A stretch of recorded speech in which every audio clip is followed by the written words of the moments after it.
Hello friends, welcome back to our channel. இந்த வீடியோல ஒரு refreshing green apple juice தான் பார்க்க போறோம். வாங்க வீடியோக்குள்ள போலாம்.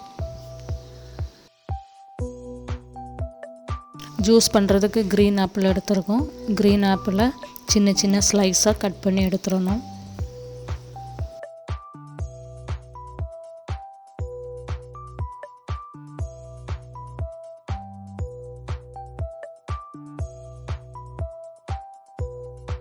சீடெல்லாம் எடுத்து கட் பண்ணியாச்சு. கட் பண்ண இந்த கிரீன் ஆப்பிளை இனி ஒரு மிக்ஸி ஜாரில் போட்டுறணும்.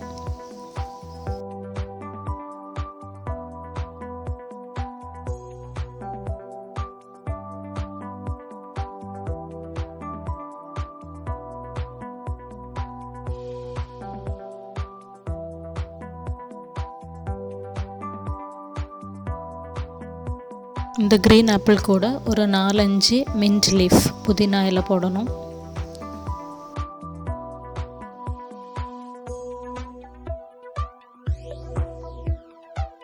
இது கூட தேவையான அளவு சீனி போட்டு தண்ணி ஊற்றி மிக்ஸியில் அடிச்சிடணும்.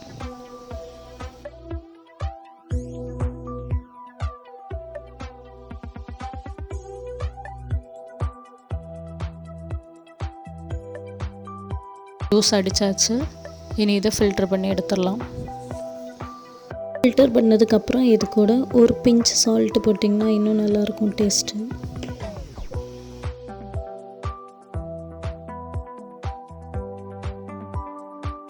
அவ்வளோதான், ரொம்ப ஈஸியான க்ரீன் ஆப்பிள் ஜூஸ் ரெடி ஆயிடுச்சு. இந்த வீடியோ உங்களுக்கு பிடிச்சிருந்தால் லைக் பண்ணுங்கள், ஷேர் பண்ணுங்கள், கமெண்ட் பண்ணுங்கள், மறக்காமல் சப்ஸ்கிரைப் பண்ணுங்கள். பக்கத்தில் இருக்க பெல் பட்டனையும் அடிச்சிருங்க. தேங்க்ஸ் ஃபார் வாட்சிங்.